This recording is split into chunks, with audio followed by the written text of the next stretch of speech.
Good morning or good afternoon, everyone. My name is Erin Page. I'm Senior Law Librarian on staff with Fast Case Legal Research. I'd like to welcome you to today's webinar, episode 7 of our COVID-19 webinar series.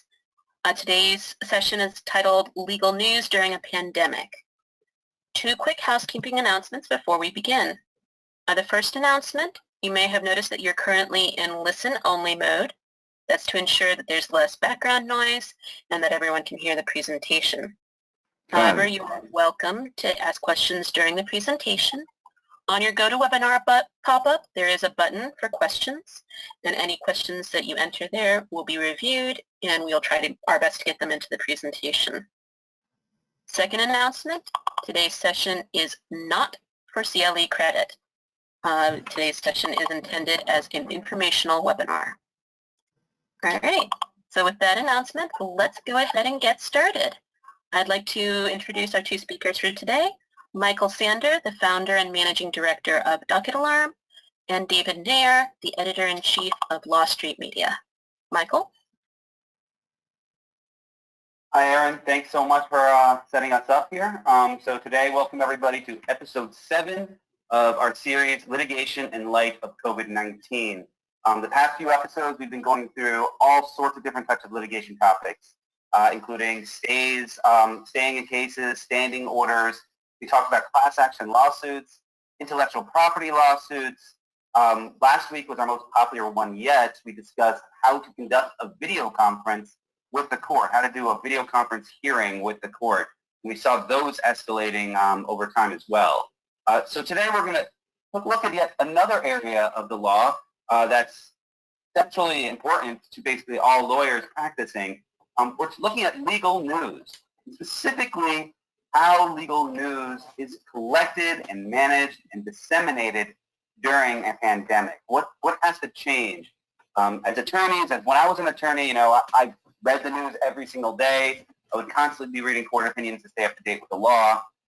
And it's always been fascinating to me to see how this information is disseminated to attorneys so that they can advise their clients in the best way. So for those who aren't familiar with me, a quick intro to myself, I guess, then I'll introduce our guest speaker. My name is Michael Sander. I'm the founder and managing director of Docket Alarm. I'm a software attorney, a software engineer, an intellectual property attorney, and I've founded the company. I've been interested in all things litigation, and especially when it comes to large data. And part of what we're doing in this series is kind of figure out all the different components that are out there in the industry. So our guest speaker today, I'm very excited to have, is David Nair. He is the editor-in-chief of Law Street Media, which is a legal news service that was recently started this year. He was formerly a reference attorney for Fast Case Legal Research.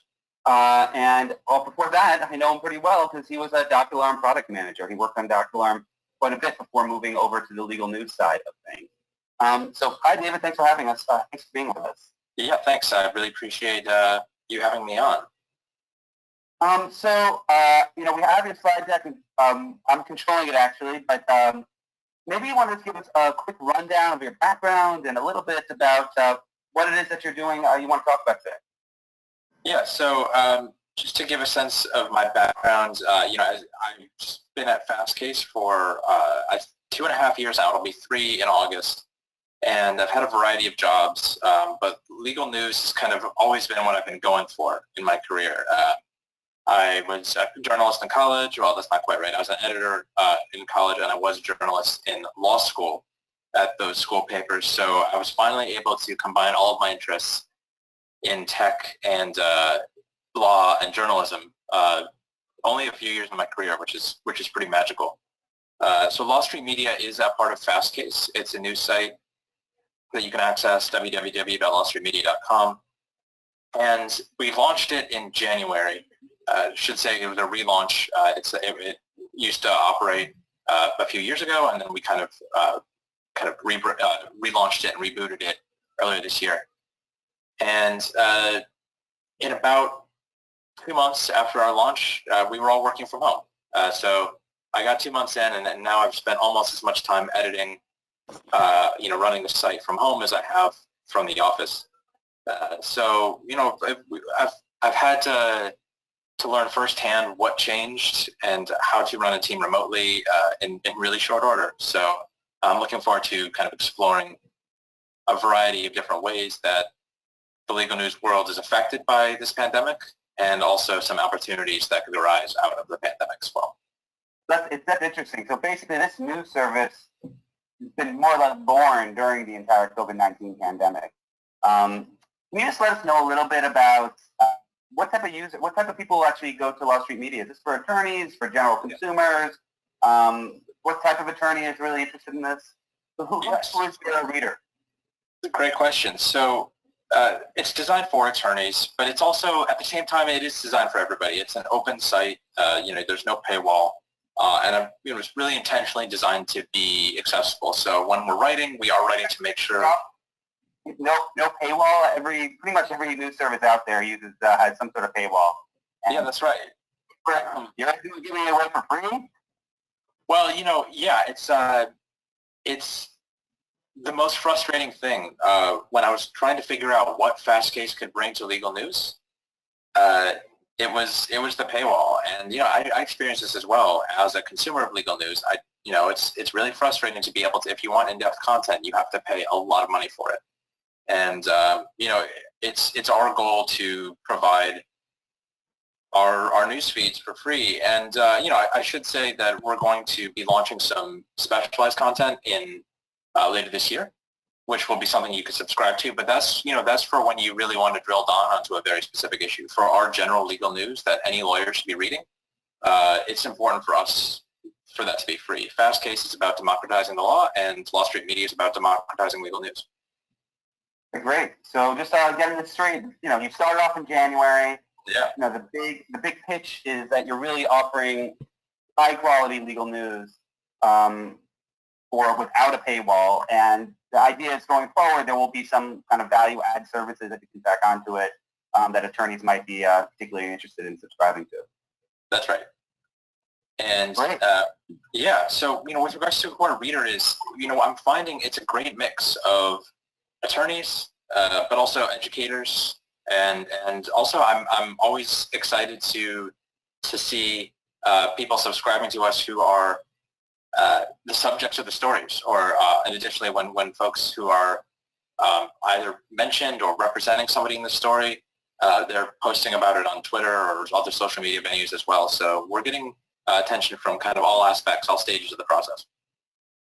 Great. So let's get the rundown here. What is legal news during a pandemic? What does it take to collect and disseminate it? I'm sorry, what was that last part? What does it take to collect and disseminate legal news during the pandemic?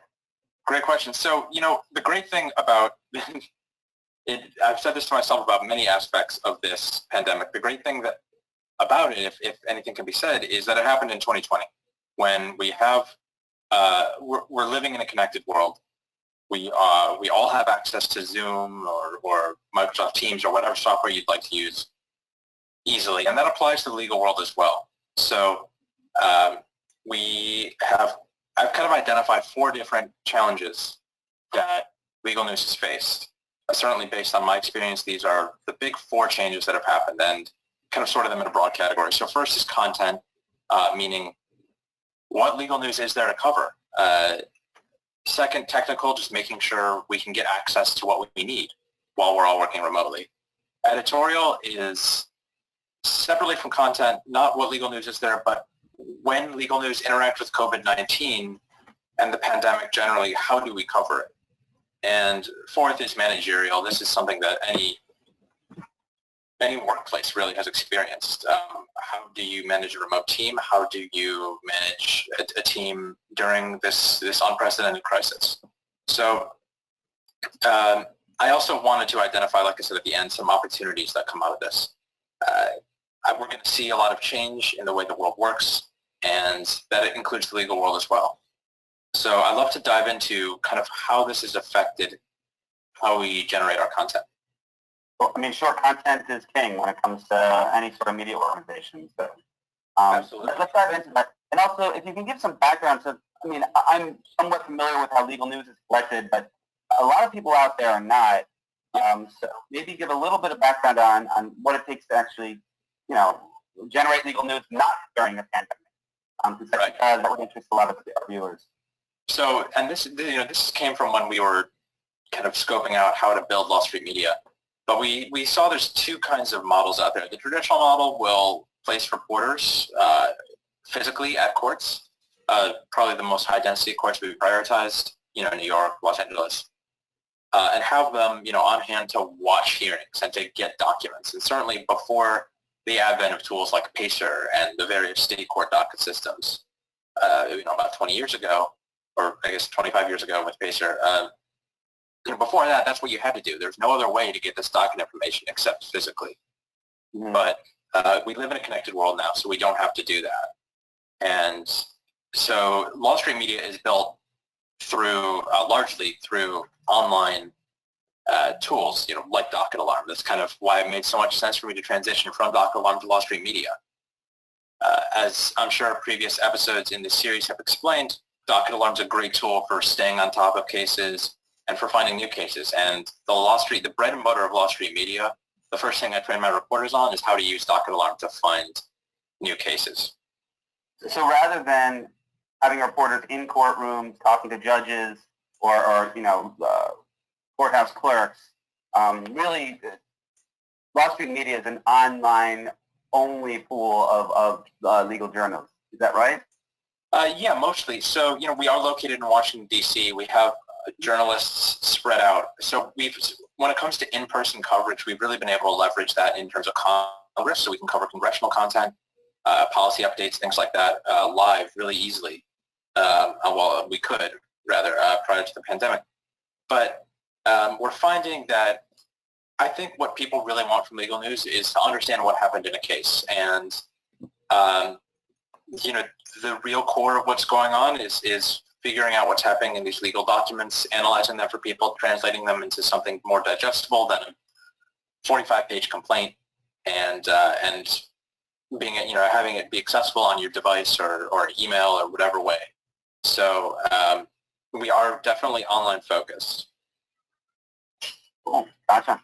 You want to go into more detail here? On up the next slide. What's going on? So what's going on with COVID-19? Right. So I noticed, so we at Law Street started working from home middle of March. And I think that's probably the same across most of the country. And what I noticed right away is that, simply put, there were fewer cases being filed. I have tracking alerts that look for new cases every day, every hour, and there were just less and less and less. And part of that's because everybody has to figure out what to do because there's this, at that point it was kind of encroaching, now it's here. Everybody had to figure out, where did the priorities lie? And courts had to figure out how to receive cases. And so as a result, they slowed down and they're not quite back at the levels they were in end of last year, early this year. But they are rebounding. I'm seeing a lot of cases come across my desk. So, there's thousands of cases filed every single day. Yeah. You're not looking at every single. What do you look at when you try to determine whether to write about it or not? Great question. So so Law Street Media divides its coverage up by industries as opposed to practice areas. That's a kind of an intentional choice on our part. And the greatest way I find cases is just looking for major players and smaller players in those various industries to find out when they're getting sued. That's kind of my basic alert is, our first major industry was the tech industry, so I'm tracking about a couple hundred tech companies in addition. Apple and Netflix, all of them. You track it basically by industry and then try to see all the new lawsuits coming out from the industry. Is that right? That's right. And there's other sources, tracking certain types of cases, for example, because I also want to be able to cover cases about companies that I haven't heard of yet. That's maybe even more important, and I love when that happens. But, so what I found is that cases slow down. Interestingly, this affected some cases more than others. So I read tons of intellectual property cases, specifically patent cases, every day. There were tons of those before COVID-19. Many of them, to put it gently, were filed by companies which bought patents and are asserting them against various companies, maybe, just in an attempt to get a settlement or something like that. And those have some typical patent trolls, is that right? Yeah, absolutely. I'm just being polite. Yeah, okay, the polite term, right. For those who aren't familiar, there's about 100 different terms for patent trolls that are out there. NPEs or non-practicing entities. PAE. What's that? PAE, patent assertion entity. Assertion entity, right? Yeah, every single name that you can think of has been applied to them. But I think the patent troll, for whatever reason, partly because it's nasty. I think that term actually came up. This is a sidebar from the CEO of Intel, who actually came up with the term patent troll. But anyway, or maybe it was, I'm not sure if it was CEO, but someone at Intel. Anyway, so yeah, you read a lot of those cases. Go on. Yeah, and I'll tell you, they didn't stop. Not for COVID-19. It was really interesting. They became a large proportion of the cases I was seeing. A lot of patent content. So, and I probably because that's something that's easier to produce remotely. Maybe it's not complex litigation. Well, it can become complex, but certainly at the start. So I'm covering a lot of that, and that's becoming less true now. But it was very interesting to see that certain type of case kind of prevail through my own observations, reading the stories. Got it. So the content is definitely going down now in a bit, but it is rebounding. That looks like mostly temporary. Yeah. You want to speak to some of the technical challenges that you're facing? We got some of these. Absolutely. So this is just the kind of challenges that everybody's faced working remotely. Luckily, my team of reporters was about 50% remote beforehand. And, so I mostly want to go over this, if anything, just in terms of how we adapted and advice, really. So it goes without saying that we need to use online tools and the cloud to run this kind of newsroom in this time. So without Docket Alarm, without a tool like that, we wouldn't have any reliable way to access these kinds of court filings, especially for state materials and agency materials. The cloud is very critical. I can make changes to the Wall Street Media website. We're planning an expansion into a new industry very soon, and we're able to do that completely remotely because we don't have to go, be on site to make changes to our website. So it looks like here that, a lot of these tools are very much tools that, attorneys are even using themselves to collaborate with their own members and to keep their clients notified.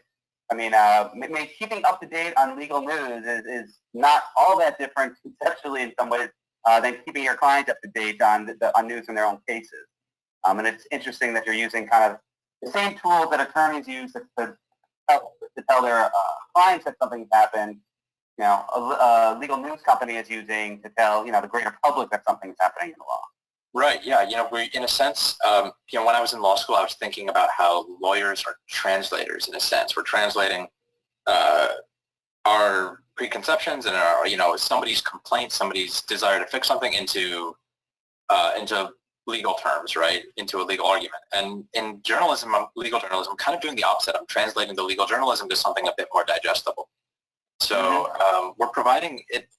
I like to think of it as that kind of service where, if I, in another world, I would have to, walk over to somebody's desk or have a phone conversation with somebody if they just wanted to figure out, hey, how do I write this specific kind of thing stylistically? Is it email or email with a hyphen or without a hyphen? And it's just, little stuff like that, or even, much bigger stuff. Should we cover this story? How do we alter our coverage during this pandemic?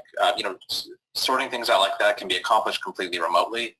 And I'll touch on this more in the opportunities section, but it's amazing how quickly the world kind of adapted to working from home. And we can all say that there have been bumps in the road, but it's going to be, it's shown the world that we can get a lot done remotely. And that's especially more true than ever with legal news. using all these different tools. Yep. Yeah, so I think a lot of folks are familiar with Slack. It's a messaging platform, and Teams, obviously, for video conferencing, or Microsoft Teams, or Zoom, or whatever you want to use. I don't think as many people are familiar with Notion or workflow management. Can you give us just a quick rundown of what Notion does, or what workflow management is, really? How you use? That's a great question. So Notion is, I have a screenshot of it on the bottom half, and I'll explain what you're seeing in a moment. Notion it's kind of hard to describe overall. I think it's a combination of a variety of workflow tools that allow you to organize documents as well as create organizational charts like you see on the screen below. So what I've got here is what's called I think the technical term is a Kanban chart. So basically we have, and I think there's some text that should show up, Michael, on the slide. There we go. So we have different categories. You have different stages in the process on screen. You can see I have assigned, writing, completed, editing, published, and then we have different. Every story in Law Street Media is a card, and I kind of move the card through the workflow. As well, my reporters do it for the first half, and I do it for the second half as the editor. So that allows me to just at a glance find out, okay, how many stories do I have to edit? How many stories have I published today? How does that relate to my goals? So I want to publish a certain number per day. Who's working on what? What else is in the queue? And so I use Notion for that, and it's a fantastic tool. I'd recommend it. But the Kanban board is not a concept unique to Notion. Sure. I definitely laid out like a very clear path from kind of beginning. The lead comes in. Then assigning that to a particular reporter, I suppose. I mean, actually, this is the first time I'm seeing this. So yeah. But then they write the story, and they're writing the story. Then it's done, and then I guess that waits there to be edited, and then finally, after editing, it gets published on the website. Seems like a pretty straight. Having a nice workflow like that set up is a clear path from beginning to end. I think, at least in litigation, a lot of people would love to have such a clear path from beginning to end set up for them. But when you do have something like that, I can see how this can be very, very helpful. Yeah, and it's a fantastic tool. It's very customizable. So if I, this isn't a live screenshot or anything, but if I were to open Notion and click on a story, you'd see the note I wrote to my reporter, with like, hey, here's an interesting aspect of this case that I know that maybe you don't, or something like that. We'll link to the source document that caused us to generate the lead, to docket alarm. You can attach files, so cool, very cool. Yeah, so it's just a very straightforward solution. Now, one thing I wanted to mention here is, we just launched. We're relatively small as far as newsrooms go. I'm very curious to think about how I would have handled this if I had 10 times as much content coming through, because I think this could get out of hand. It's fair to say if I have 20 people writing stories at once, this isn't useful. It's a gigantic stack of 20 cards. So that's why I wrote the optimal solution varies on the size. I think it's every newsroom has got to be at least partially digital these days, and a tool like this works great for a smaller scale. And like you noted, Michael, I think at a smaller law firm where you're working on a complex matter, but you've got about 20 things you need to do on that matter and coordinate it between 5 people, a tool like this would be fantastic. Sure. So having, these tools are actually very helpful, but it's not just a tool, it's also setting up in your head how you want to kind of lay things out going forward. Exactly. So let's talk about editorial content here. Yeah. Please, go ahead. I mean, you're the editor-in-chief. What COVID-19 is it that you should be covering? Actually, that is personally, like, you open the newspaper right now, and virtually every single article, probably 9 out of 10 are COVID-19 related. Maybe 99 out of 100. So I've actually been just wondering this myself when reading the paper, like, is nothing else happening in the world other than COVID-19? It kind of seems that way, right? Right. Everything else has stopped. But legal news is a little bit different because it's, actually, tell me, is it different, actually? Well, I think my goal has been to make it, to show how it's different. And so let me build to there. I mean, you're absolutely right that everything is dominated in terms of news coverage, especially general news, by COVID-19. And it doesn't appear that anything else is happening, but as somebody who follows the general news, there other stuff is most certainly happening. It's been really interesting how many major stories, things that would have dominated the news are just nobody really cares, and I can't blame them. So it's been something that I've had to wrestle with because personally, I am, especially at the beginnings of the crisis, I was reading a lot of COVID-19 news. I was starting to get, for lack of a better term, tired of it, but it was also starting to be kind of emotionally fatiguing too. I think we all have a bit of COVID-19 fatigue. I mean, if I turn off the background, you see that I'm in my living room. I think we're all a little bit anxious to get out of here. Yeah. Absolutely. So my instinct was to, I think the first step is to make sure when you're covering legal news and figuring out how legal news interacts with this, you don't need to be CNN. You don't need to cover every single development in this pandemic. You do want to cover what's relevant to your readers. So as I mentioned before, Wall Street Media is focused on kind of industry focus as opposed to practice area organization. But that was done just in terms of on a baseline level. Wall Street Media is designed to be practical. It's designed to help an attorney who's reading it see a business opportunity. So, and I wanted to make sure that remained true in our COVID-19 coverage. So, other legal news sources, this is not a criticism of them, but, they'll cover things like how the legal industry is reacting to COVID-19, which firms are cutting salaries, which firms are freezing hires, how are certain cases affected, this trial was delayed by pandemic, whatever.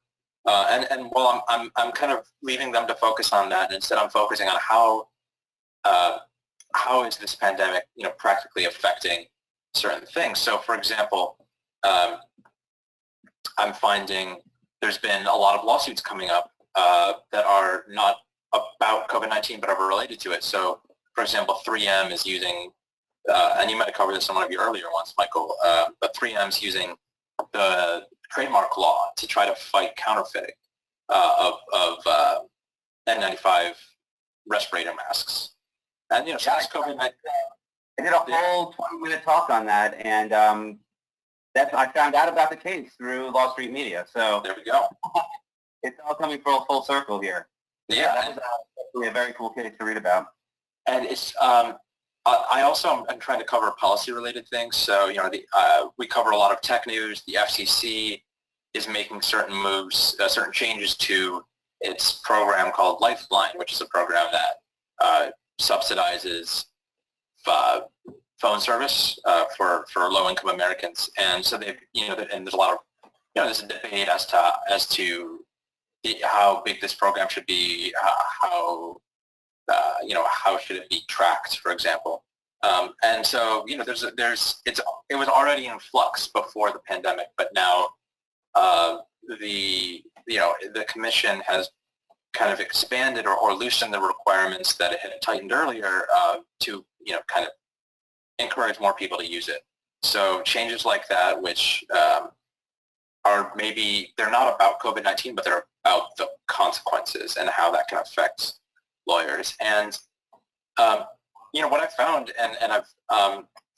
what I found is that I think there is COVID-19 fatigue in the news, but people like the practical side of it, right?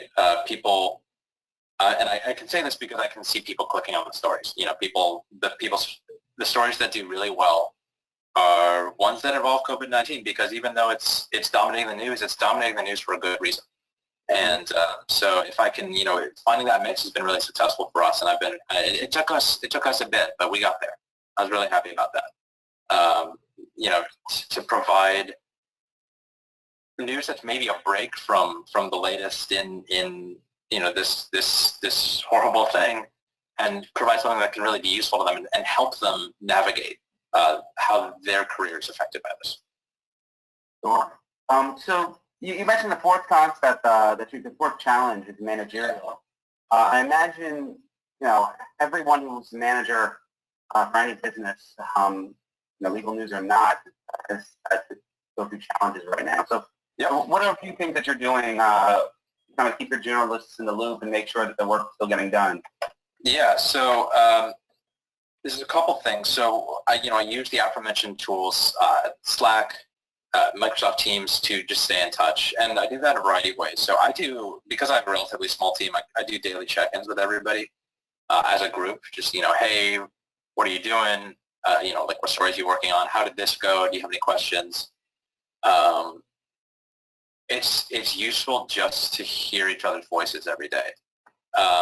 These managerial challenges are you mentioned in part, you mentioned making sure the work's getting done, and that's a big part of it. But there's also like making sure your team is handling everything okay, and is able to work.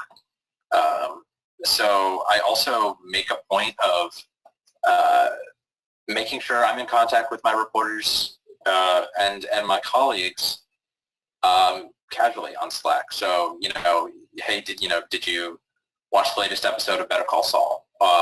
Maybe I won't do that during work hours, but I want to stay in touch with people to make sure that we're able to work as a unit and that our mental health is taken care of, to be blunt about it.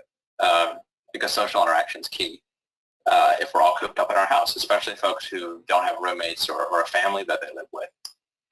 It can get real lonely real quick. Sure. So absolutely. On the document side of things, every morning, 10 a.m., we have we talk to the entire team every single morning, and at least 2 or 3 times a week, we try to spend at least a half an hour on the call, like talking about not work-related stuff, just so, for many people, their work colleagues, it's their main source of human communication right now. So you have to kind of do a little bit more than just simply solely focusing on work. I want to bring up your last slide you have here, which is about the opportunities, and I'm kind of curious what type of opportunities you can, positive opportunities that you think can come out of this. Obviously, there's many, many negative ones. Yeah. Let's put some silver lining here. Well, I think if you're reading the legal press, let's call it, there's all kinds of articles out there that are saying the legal world will never be the same. That people are going to be able to work, I kind of talked about this a bit ago, people are going to be able to work remotely, or people know they can work remotely now pretty well. And but that it's going to have a variety of consequences for us in the journalism world. So I think a big part of this is it's a very strong case for the digitization of court documents. And especially given that this series is focused on litigation, our listeners are probably aware of PACER and how the federal court system puts documents online. There's also, there's hundreds of state courts and even more local entities, in addition to federal and state agencies, all of whom have documents and dockets that are really important to track for legal news. And this whole pandemic is a great example of why those courts should digitize their dockets if they haven't already. And those that have already digitized them, it's a great example of why they should make those documents and dockets available at low or no cost. The fallback used to be you can always just go to the courthouse and make a copy of the docket. And that's not possible anymore. And we've already seen some courts kind of make moves to say, hey, we're waiving the in-court requirement to access these documents. You don't have to be on our network to do these things. Right. Another big part of that, and this is I think is really huge, is especially at the Supreme Court. I think starting next week, they're finally going to be broadcasting oral arguments. They're going to be accessible for, and we don't exactly know how it'll work, but the Supreme Court. I believe they posted the oral arguments afterwards. Is that right? And then this is the first time they're going to be doing a live stream. Is that That's right. That's right. So the Supreme Court is kind of famously, you cannot bring a camera in there. And there's no recordings, there's no live coverage of the Supreme Court. And so this is, and you know, there's a whole debate to be had as to whether there should be cameras allowed in the courtroom, and it's actually very interesting. I'm personally not sure where I stand on it, but the idea of being able to at least listen to oral arguments live, listen to the words being said, especially at the highest court, where oral argument is really, it's such a huge part of the litigation process. It's going to be incredible to be able to listen to that live, and it's the kind of thing where, excuse me, I think it's going to be difficult to take that away from people. You know, who knows what the Supreme Court will do once, you know, we're back to normal, whatever that means. But I'm very curious to see if they close up again with regards to oral arguments, and how this kind of affects the attitudes of not only the Supreme Court of the United States, but all the other courts with regards to openness. You know, if we want to be proactive about not spreading these kinds of diseases, especially, you know, when, you know, in the next year or so, when you know, before it's eradicated, packing people into a courtroom for a massive trial, a very important trial, might not be the best idea, and facilitating online access could be the only way forward, and that is really exciting for somebody who manages a remote team. Absolutely. All right, And, David. yeah. Go ahead. Well, I was just going to kind of close up by saying, you know, I've learned how to, you know, my team has, like I said, we're focused in DC. Some of my reporters have gone home to different time zones. Others, you know, are remain remote, but are under a lot of pressure. They've had to move. And I think this has made, you know, this has shown me how to manage a remote team.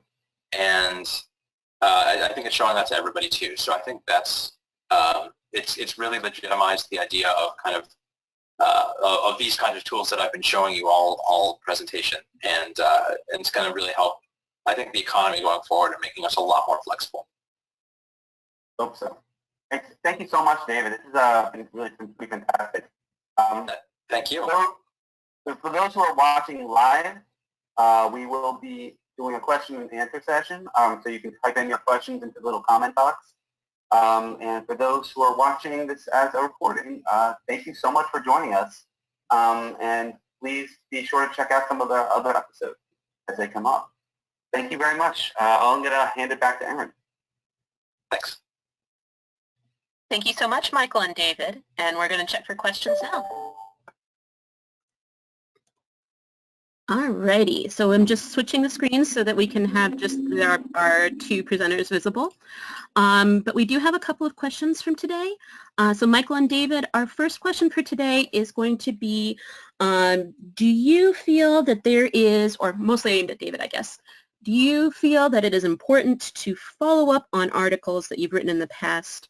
Do you find yourself, or do you see the platform as continuing on the topic of articles that you've written a preliminary article for from their complaint? Yeah, that's a great question, and thanks for it. Absolutely, it's interesting to balance that. I usually find out about cases the first time through a complaint. At the same time, you know, I don't want to cover every single step, only because then I'm putting out a story about every single case every day, and it's just overwhelming. But yeah, I definitely do follow up, and especially if something goes to the appeals stage, it's like, you know, the stakes obviously become much higher legally. So I always try to follow up. Docket Alarm has built-in tools for this, for tracking cases.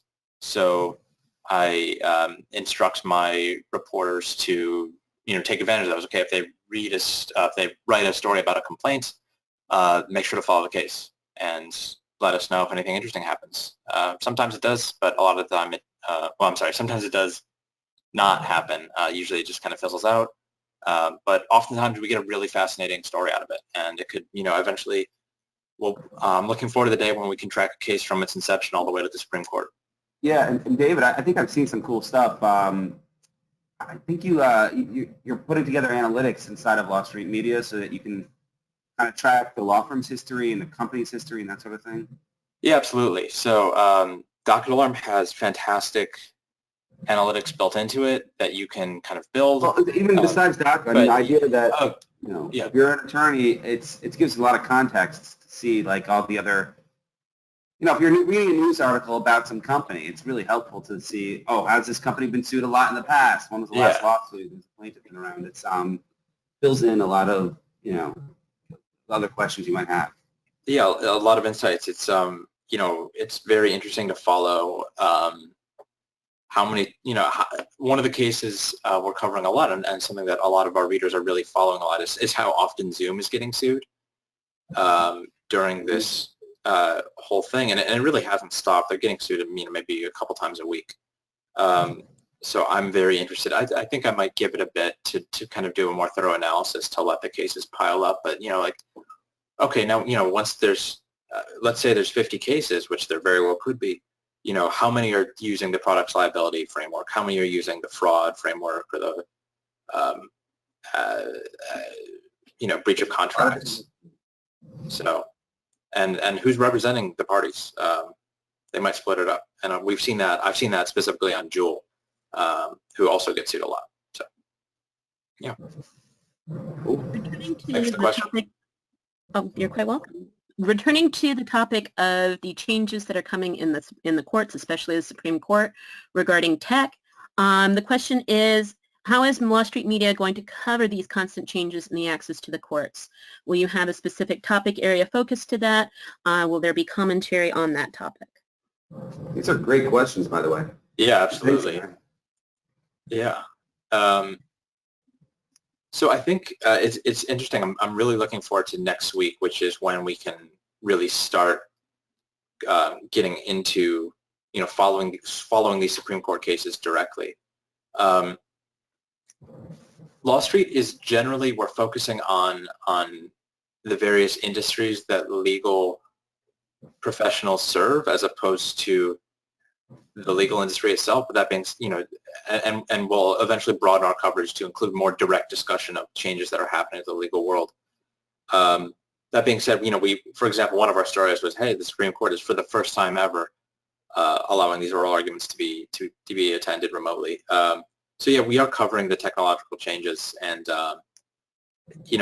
it's certainly as the world transitions back out of the pandemic, I'm very curious to see what we lose and what we keep. That's kind of what I ended the presentation with. What changes stay, and I think it'd be interesting to kind of sum that up as we transition back into kind of our post-pandemic world. Absolutely. Do you see various online news sources as evolving to the level of cable TV sources? And also, are there any good sources of legal news on cable TV that you would recommend? Interesting. I'm going to be honest. As you can probably tell from my webcam, I'm definitely on the younger side. I do all my stuff on the internet for news. I don't even have cable. So I wish I had a better direct answer for that. Do you not ever read the New York Law Journal or anything like that? I used to read that every day. Well, I'm not in New York. Yeah. So, but yeah, so it's interesting. I'm generally I found as a lawyer to actually be a bit disappointed in legal analysis on TV. So I wish I had a better direct answer to sources for that. Michael, do you have any thoughts on Honestly, that? You've been doing it for longer. The best content I see, like video-wise, is on YouTube by far. Mm-hmm. I mean, there's just more professors talking about things. It's cable news. It's not good. So that's my personal opinion. There's a lot of smart legal minds who are like lawyers, who are anchors and that sort of thing. Investigative journalists who are also lawyers. But as far as like true legal analysis for Supreme Court cases, I haven't found anything on cable.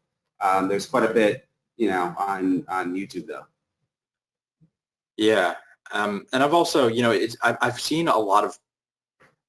I was thinking, a lot of my professors from law school, I remember getting really excited when they would, make an appearance on one network or the other. You have to.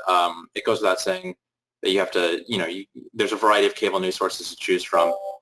And they all have their variety of different perspectives. I would look for professors. I think that's my thought. And you know. I mean, they have, it's beauty. I mean, what I love about YouTube is it has a range. You have everything Yeah. from the, professors teaching like, case law all the way down to, personal injury attorneys talking about their latest, escapade in personal injury cases.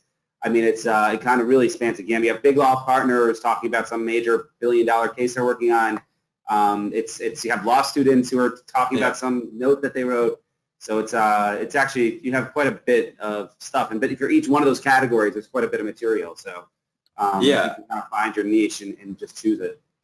And one thing I'd note is that I think there's as much as I find that professors or legal academia obviously have a whole lot of knowledge, but there's also it often can be divorced from practicality. So it depends on really what you're looking for. Are you looking for how lawyers on the ground are dealing with changes in the law, or more theoretical things might be suited for different folks. So yeah, and by the way, the YouTube it's not so good for legal news, I would say, like for up to date. It's more for like legal analysis and lectures and that sort of thing. But yeah, I wouldn't call it really legal news. Kind of a question for Michael, although David, feel free to chime in. When you are sourcing... Sorry, Aaron, what was that? About the what? Oh, sorry. Michael, this question's more for you than David. When you are sourcing materials from dockets or from the courts themselves, do you ever deal with paper documents, or are you only dealing with electronic documents? If you're dealing with paper documents, do you have a preferred source for dealing with PDFs or documents for OCR purposes? So it depends. We actually don't deal with physical copies of paper really at all. So we don't have a team of people who are going out there and dealing with physical copies, but we do deal with scanned documents all the time, handwritten documents. It's not all like legally, it's not all, like perfectly like Microsoft Word documents. We have parking tickets. We have, certificates of service that get signed, all sorts of different things. So for dealing with that, we have quite a set of tools for dealing with OCR. There's quite a few. We use a system called Tesseract. Doesn't really matter. I personally really like Foxit if I'm just OCRing a few things. If I have like, 10 or 20 different documents that I want to OCR, then I use something called Foxit, which is great. There's also Abby, which I heard very good things about. But when you have to OCR 100 million documents, there's different tools for that. And so we're kind of more on that very high end of large amounts of documents at a time. Yeah, that was kind of the question there. I'm not sure if I answered the right one, but yeah, that will do. All right, we have one more question, and that's for David. David, would you please give the website address for Law Street Media and how people can sign up for it? Of course. Yeah, we didn't have this on the slide. Here, can I pull up the slide really quickly? But you say it out loud. I think I might have. Yeah, it's just www.lawstreetmedia.com, and you go there. You can just jump in and access the stories. And then if you'd like a daily newsletter, there is a subscribe now button at the top right, and that will get you an email at 8 a.m. every morning with kind of digests of the latest stories, and you'll be able to just enjoy that every day. This is David's baby here. So this is one of his creations. He put together this team of reporters. It's one of the newest legal news sites out there, and one of the only that's actually has real journalists on the ground and who's actually giving this away for free. So it's a pretty amazing resource. I agree. Thank you. Michael, will you tell us about next week? So next week, yes. So next week we were, so I did last week all about, or this is 2 weeks ago, intellectual property litigation. Next week we're actually going to be kind of taking a larger look at trademark law. So it's going to actually be, we're looking at the kind of entire world of trademark law. If you're a large company, you have trademarks all across the planet. You have prosecution activities working with the trademark offices across the planet. Some of them are going to be shut down. Some of them are not. If you ask for delays in one, how will that affect what's going on in the other? How does this change the litigation landscape as well? So we're really going to go doing a pretty deep dive on how global brands protect their trademarks in light of COVID-19. So we have two really great speakers on the topic. One from a large law firm and one from a prosecution docketing company who can tell us a lot about the rules and how those are changing. And so we're going to have some really nice perspectives on that as well. So yeah, I really look forward to seeing you guys there this week. This has actually been, it is our 7th one. It's been going pretty well. And you might be noticing the quality level is slowly increasing. So I know we have some audio problems, we have some video problems, but as we do this, we're all doing this from a home studio. So it'll get better and better every week. I appreciate that, Michael. I'd like to thank everyone for joining us for today's session. We do appreciate everyone who joins us on our weekly basis. Keep an eye on your email for the sign-up link for next week. And I hope that everyone has a wonderful afternoon. Thank you so Aaron. much. Thank you, David. All right, bye.